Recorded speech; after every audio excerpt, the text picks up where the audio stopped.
Chemistry की दुनिया बिल्कुल एक मॉलिक्यूलर आर्किटेक्चर की तरह है और आज के इस एक्सप्लेनर में हम एक सालमियाती मैमार यानी मॉलिक्यूलर आर्किटेक्ट के टूल किट को करीब से जानेंगे।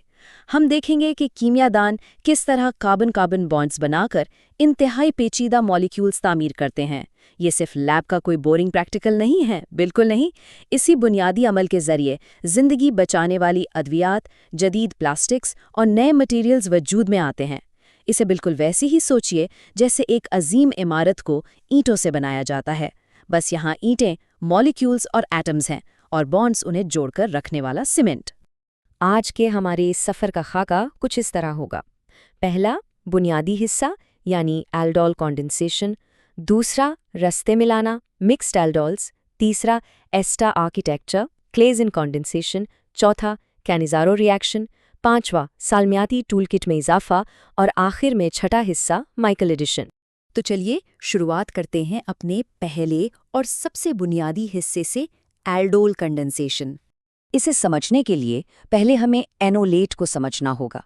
एनोलेट को आप एक सिंपल तामीराती ब्लूप्रिंट या एक पावर टूल की तरह समझ सकते हैं। होता यह है कि जब एक बेस किसी कार्बोनिल कंपाउंड से अल्फा प्रोटॉन को निकाल लेता है तो वो उस मॉलिक्यूल को एक बेहद रिएक्टिव न्यूक्लियोफाइल में तब्दील कर देता है। मतलब एक ऐसा हिस्सा जो फौरन कनेक्ट होने के लिए बिल्कुल तैयार है ताकि नए बॉन्ड्स बनाए जा सकें। जब ये इब्तिदाई मॉलिक्यूल्स आपस में मिलते हैं तो आखिर में एक मुकम्मल कॉन्जुगेटेड इनॉन प्रोडक्ट बनता है। ये अमल बॉन्ड बिल्डिंग की बिल्कुल बेसिक फाउंडेशन है। तामीर का ये सिलसिला मुख्तलिफ दरमियानी मरहलों से गुजरता हुआ एक मजबूत आखिरी ढांचे पर जाकर ही ख़त्म होता है। अब ये पूरा एक्शन दरअसल 4 अहम कदमों में होता है। पहले कदम में डीप्रोटोनेशन होती है जिससे इनोलेट बनता है। फिर ये इनोलेट एक न्यूक्लियोफाइल के तौर पर किसी दूसरे कार्बोनाइल मॉलिक्यूल पर तेज़ी से हमला करता है। तीसरे कदम में जब इसमें प्रोटॉन शामिल होता है तो एक एल्डोल वजूद में आता है। और आखिरी स्टेप में होती है डिहाइड्रेशन, जहां पानी का एक मॉलिक्यूल डिस्कार्ड कर दिया जाता है ताकि कार्बन कार्बन डबल बॉन्ड पूरी तरह मुकम्मल और मजबूत हो जाए। दूसरा हिस्सा है रास्ते मिलाना यानी मिक्स्ड एल्डोल्स। खैर, स्टैंडर्ड ऑल्डोल में तो हम बिल्कुल यकसान यानी एक जैसे इब्तिदाई मॉलिक्यूल्स इस्तेमाल करते हैं, लेकिन मिक्स्ड ऑल्डोल में, जिसे क्लाइज़न श्मिट कंडेंसेशन भी कहा जाता है, कहानी थोड़ी अलग है। यहाँ 2 मुख्तलिफ कार्बोनिल्स इस्तेमाल किए जाते हैं और इस बात का खास ख्याल रखा जाता है कि इनमें से कम एक कार्बोनिल ऐसा ज़रूर हो जिसमें अल्फा हाइड्रोजन बिल्कुल मौजूद ना हो। क्यों? ताकि रिएक्शन एक खास डायरेक्शन में जाए और फजूल प्रोडक्ट्स का ढेर न लग जाए। ये टेक्निक केमिस्ट को इंतहाई मखसूस और टारगेटेड दवाइयाँ बनाने में मदद देती है। यहाँ मैकेनिज्म कुछ इस तरह चलता है कि एक इनोलिजिबल एल्डिहाइड अपने से कम स्टेरिकल रुकावट वाले और बिना अल्फा हाइड्रोजन वाले एल्डिहाइड पर तरजीही बुनियादों पर हमला करता है। ये एक बहुत ही टारगेटेड बॉन्ड फॉर्मिंग टेक्निक है। ये मॉलिक्यूल्स को बिल्कुल उसी जगह कनेक्ट करती है जहाँ उस आर्किटेक्चर की ज़रूरत होती है। अब आते हैं तीसरे हिस्से की तरफ, ईस्टर आर्किटेक्चर, क्लाइज़न कंडेंसेशन। ऑल्डोल और क्लेज़न कंडेंसेशन में सबसे बड़ा फ़र्क उनके स्टार्टिंग मटेरियल्स का है।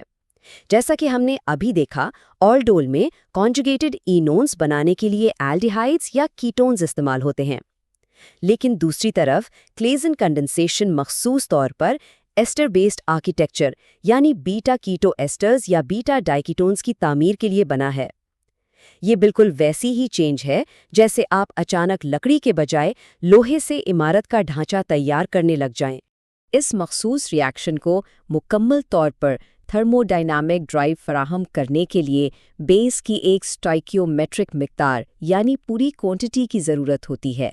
रिएक्शन के आखिरी कदम में अल्फा प्रोटॉन का निकलना ही असल में इस रिएक्शन को ठीक सिम्त में आगे धकेलता है, जिससे आखिर में नया बीटा कीटो एस्टर हासिल होता है। ये याद रखना बहुत ज़रूरी है कि अगर 2 अल्फा हाइड्रोजन्स मौजूद ना हों तो ये अमल किसी सूरत काम नहीं करेगा। चलिए अब देखते हैं अपना चौथा हिस्सा, कैनिज़ारो रिएक्शन। अब आपके जहन में एक निहायत अहम सवाल आ सकता है। सोचिए, अगर हमारे मोलेक्युलर बिल्डिंग ब्लॉक्स में कोई अल्फा हाइड्रोजन सिरे से मौजूद ही न हो तो फिर क्या होगा? क्योंकि अगर बेस अल्फा हाइड्रोजन को निकालकर इनोलेट नहीं बना सकता तो फिर ये मॉलिक्यूल्स आपस में रिएक्ट कैसे करेंगे? तो जवाब छुपा है डिस्प्रोपोर्शनेशन में। اگر آسان لفظوں میں کہوں تو یہ ایک سلمیاتی قربانی یا مالیکیولر سیکریفائس ہے۔ جب ایک کانسنٹریٹڈ بیس شامل کیا جاتا ہے تو اینولیٹ بننے کے بجائے ایک مالیکیول خود کو آکسیڈائز کر کے کاربوکسیلک ایسڈ بنا لیتا ہے، اور اس ٹریڈ آف کے ذریعے ٹھیک ویسا ہی دوسرا مالیکیول ریڈیوس ہو کر پرائمری الکوہول بن جاتا ہے نا حیرت انگیز؟ کراسڈ کنیزارو ویریئنٹ میں اس قربانی کا بڑا زبردست فائدہ اٹھایا جاتا ہے۔ یہاں نہایت ہوشیاری سے فارمیلڈیہائڈ کو ایک قربان ہونے والے ریڈکٹنٹ کے طور پر استعمال کیا جاتا ہے۔ فارمیلڈیہائڈ فارمک ایسڈ میں آکسیڈائز ہو جاتا ہے اور اس کے نتیجے میں دوسرا زیادہ قیمتی اور مہنگا الڈیہائڈ مکمل طور پر ریڈیوس ہو کر ویلیوبل الکوہول پروڈکٹ میں بدل جاتا ہے۔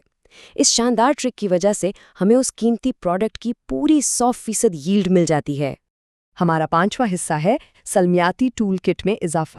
اصل میں سلمیاتی معماروں کے پاس ہر مخصوص مسئلے کے لیے ایک مخصوص ٹول ہے، جیسے پرکن ریاکشن ایرومیٹک الڈیہائڈز کو سینیمک ایسڈز میں بدلتا ہے، کنوونیگل ریاکشن ایکٹیو ہائیڈروجن کمپاؤنڈز کو جوڑتا ہے، ڈائکمین کانڈنسیشن مالیکیول کے اندر ہی ریاکشن کروا کے اس کو ایک رنگ یعنی سائکلک مالیکیول میں بدل دیتی ہے، وٹیگ ریاکشن یائلز کو یوز کر کے الکینز تعمیر کرتا ہے، اور ریفارمیٹس کی ریاکشن میں آرگینو زنک ریئیجنٹس کا یوز کر کے بیٹا ہائیڈروکسی ایسٹرز تیار کیے جاتے ہیں۔ یہ سارے اسپیشلائزڈ ٹولز جدید کیمسٹری کی بنیادی اینٹیں ہیں۔ اور اب آخر میں ہمارا چھٹا حصہ مائیکل ایڈیشن۔ مائیکل ایڈیشن کا بیسک کانسیپٹ دراصل ایک 1,4 ایڈیشن ہے۔ اس میں ہوتا یہ ہے کہ ایک ڈبلی اسٹیبلائزڈ کاربن نیوکلیوفائل کسی ایسے کمپاؤنڈ پر کانجوگیٹ ایڈیشن کرتا ہے جو الفا اور بیٹا پوزیشنز پر انسیچوریٹڈ ہوتا ہے، مطلب وہاں ڈبل بانڈ موجود ہوتا ہے۔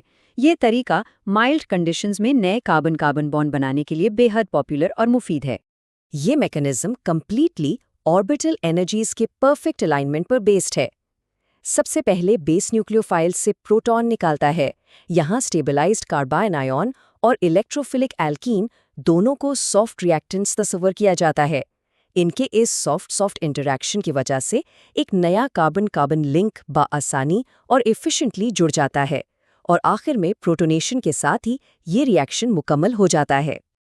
آرگینک کیمسٹری کا یہ تعمیراتی ٹول کٹ مسلسل بڑا ہو رہا ہے۔ نئے کیٹلسٹ اور بانڈ بنانے کے بالکل نئے اور جدید طریقے ہر روز دریافت ہو رہے ہیں۔ ان نایاب ٹولز کی طاقت کو دیکھتے ہوئے ایک ہی بڑا سوال ذہن میں آتا ہے، مستقبل میں ایسے اور کون سے ناممکن اور عجیب مالیکیولز ہوں گے جو لیبارٹری میں آخرکار حقیقت بن جائیں گے؟ اس فیلڈ کی پاسبلٹیز واقعی لامحدود ہیں۔